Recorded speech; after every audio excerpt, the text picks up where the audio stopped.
জানিয়ে দেব সর্বশেষ আপডেট বাংলা সংবাদ। শুরুতেই থাকবে গুরুত্বপূর্ণ সংবাদগুলোর শিরোনাম। গণহত্যাকারীরা যেন নির্বাচনে অংশ নিতে না পারে বললেন বদিউল আলম মজুমদার।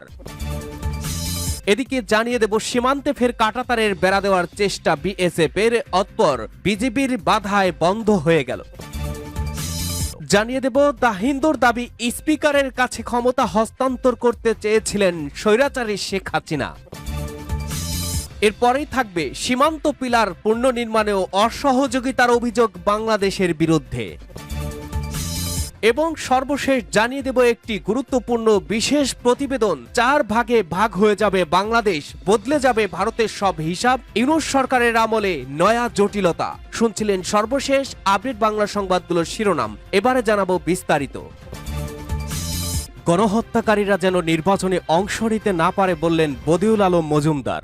গুম, খুন ও বিচার বহির্ভূত হত্যাকারীরা আবার ক্ষমতায় আসুক, দেশের অধিকাংশ জনগণ তা চায় না বলে মন্তব্য করেছেন নির্বাচন ব্যবস্থা সংস্কার কমিশনের প্রধান ডক্টর বদিউল আলম মজুমদার। মঙ্গলবার 21 জানুয়ারি নির্বাচন কমিশন ভবনের মিডিয়া সেন্টারে RFID টক অনুষ্ঠানে সাংবাদিকদের এ কথা বলেন বদিউল আলম মজুমদার। তিনি বলেন, গণহত্যাকারীরা যাতে নির্বাচনে অংশ নিতে না পারে সেই সুপারিশ করে নির্বাচন ব্যবস্থা সংস্কার কমিশন। পাশাপাশি বিগত 3টি নির্বাচন দায়িত্ব পালনে ব্যর্থ 3 নির্বাচন কমিশনকে বিচারের আওতায় আনতে তদন্ত কমিশন গঠনেরও সুপারিশের কথা জানান তিনি। এর আগে গেল জুলাই আগস্ট মাসের আন্দোলনে নির্বিচারে হত্যা করা হয়েছে প্রায় 1,500-এর বেশি মানুষকে, আহত হয়েছে কয়েক হাজার। এছাড়াও বিগত 16 বছরে গুম, খুন সহ একাধিক বিচার বহির্ভূত হত্যাকাণ্ডের ঘটনা ঘটেছে। এসব অভিযোগ তৎকালীন ক্ষমতাসীন আওয়ামী লীগকে ঘিরে আগামী নির্বাচনে তারা অংশ নিতে পারবে কিনা এই প্রশ্ন এখন সব মহলে।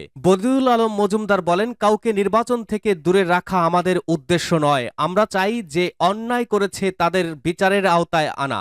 এ সময় এক প্রশ্নের জবাবে তিনি বলেন, একটি তদন্ত কমিশন গঠন করার মাধ্যমে 2014, 2018 ও 2024 সালের নির্বাচনে কারচুপিতে সহায়তাকারীদের বিচার করা হোক। তখনকার কমিশন অন্যায় করলে তাদেরও বিচার হবে। কেউ চায় না অতীতের জায়গায় ফিরে যাক, অতীতের কারচুপি এবারে নির্বাচনে পুনরাবৃত্তি চাই না।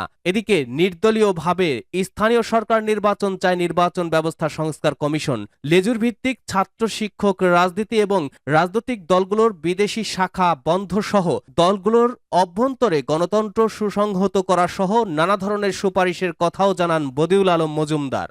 সীমান্তে ফের কাঁটাতারের বেড়া দেওয়ার চেষ্টা বিএসএফের। জয়পুরহাটের পাঁচবিবি সীমান্ত এলাকায় বর্ডার গার্ড বাংলাদেশের বিজিবি বাধা উপেক্ষা করে আবারও কাঁটাতারের বেড়া দেওয়ার চেষ্টা করেছে ভারতীয় সীমান্তরক্ষী বাহিনী বিএসএফ। মঙ্গলবার 21 জানুয়ারি ভোরে কুয়াশাচ্ছন্ন আকাশে হাটখোলা ক্যাম্পের আওতাধীন ধরঞ্জি ইউনিয়নের ওসনা সোনাতলা ঘোনাপাড়া সীমান্ত এলাকায় 281 পিলারের 34, 35 ও 36 সাব পিলারে এ ঘটনা ঘটে।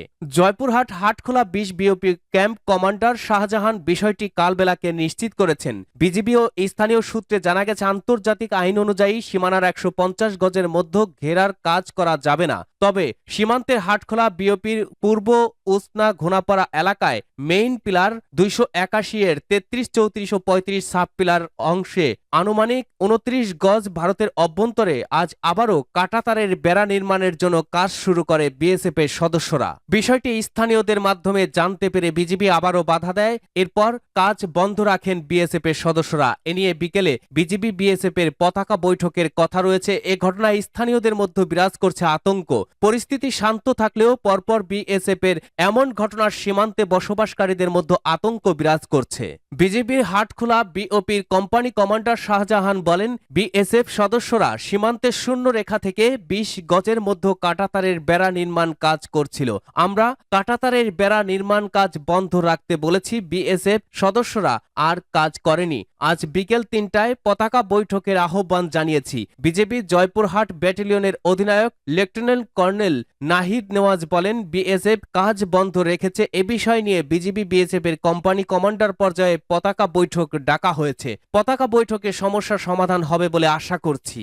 স্পিকারের কাছে ক্ষমতা হস্তান্তর করতে চেয়েছিলেন শেখ হাসিনা, দ্য হিন্দুর দাবি। ক্ষমতাচ্যুত প্রধানমন্ত্রী শেখ হাসিনা গত আগস্টের প্রথম দিকে সংসদের স্পিকার তৎকালীন শিরীন শারমিন চৌধুরীর কাছে ক্ষমতা হস্তান্তরের পরিকল্পনা করছিলেন। সামরিক বাহিনী পরিস্থিতি স্থিতিশীল করার জন্য লকডাউন নিশ্চিত করেছিল যাতে ক্ষমতা হস্তান্তর করা যায়। গত শুক্রবার এক প্রতিবেদনে এ তথ্য জানিয়েছে ভারতীয় সংবাদ মাধ্যম দ্য হিন্দু। এই পত্রিকার সঙ্গে একান্ত সাক্ষাৎকারে পতিত আওয়ামী লীগের শিক্ষামন্ত্রী মহিবুল হাসান চৌধুরী নওফেল বলেছেন, আমরা সে সময়ে গণভবনে ছিলাম এবং ক্রমাগত পরিকল্পনা করছিলাম কিভাবে বিক্ষোভের সমাধান করা যায়। আমাদের মধ্যে কেউ কেউ মনে করেছিলেন প্রধানমন্ত্রী সাবেক আকস্মিক পদত্যাগে আইন শৃঙ্খলা পরিস্থিতি ভেঙে পড়বে, সে কারণেই লকডাউনের পরিকল্পনা করা হয়েছিল।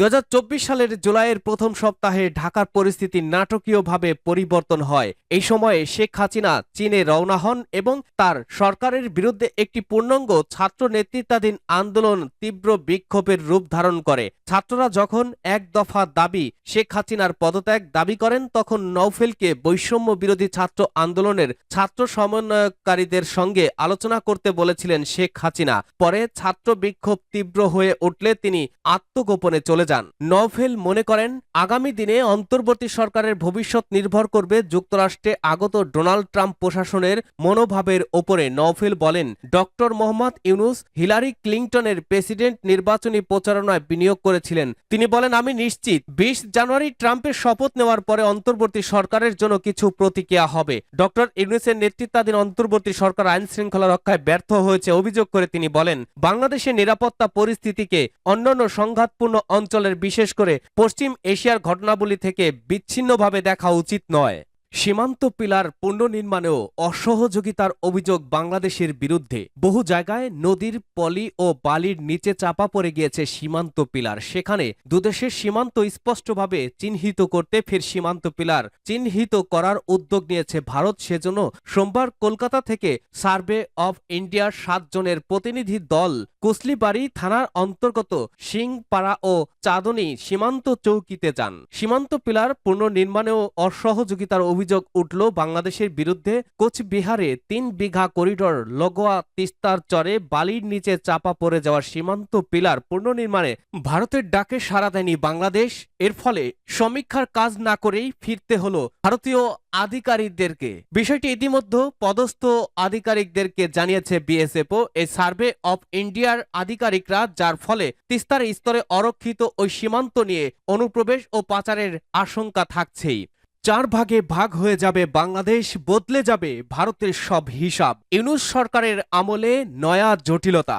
আগেই ধর্মনিরপেক্ষতা তুলে দেওয়ার সুপারিশ করা হয়েছিল সংবিধান বদল করে, এবার আরো বড় পরিবর্তনের সুপারিশ করা হয়েছে। এবার গোটা বাংলাদেশকে 4 ভাগে ভাগ করার সুপারিশ করল বাংলাদেশের জনপ্রশাসন সংস্কার কমিশন। বাংলাদেশে তৈরি হতে পারে 4টি নতুন প্রদেশ। বাংলাদেশি সংবাদ মাধ্যম প্রথম আলোতে প্রকাশিত খবর অনুযায়ী দেশের নিরাপত্তা সহ গুরুত্বপূর্ণ বিষয় ছাড়া একাধিক বিষয় প্রদেশগুলির হাতে ছাড়া হতে পারে। অনেকটা ভারত বা আমেরিকার মতো বাংলাদেশে কাজ করতে পারে প্রদেশগুলি। 15 জানুয়ারি বাংলাদেশের প্রধান উপদেষ্টার কাছে যে রিপোর্ট জমা পড়েছে তাতে এই বিষয়টিও উল্লেখ রয়েছে। যে 4টে ভাগে ভাগ করা হতে পারে বাংলাদেশকে, সেগুলি হলো ঢাকা, চট্টগ্রাম, রাজশাহী এবং খুলনা। অনেকটা উপমহাদেশীয় কাঠামো অনুযায়ী এটা হতে পারে বলে অনুমান করা হচ্ছে। প্রদেশগুলির পরিচালন কাঠামো কি হবে, নির্বাচন কিভাবে হবে, সেই সব অবশ্য এখনো জানা যায়নি। তবে বাংলাদেশে 4 রাজ্য তৈরি হলে যে সব বড় ধরনের বদল হতে পারে তা বলার অপেক্ষা রাখে না।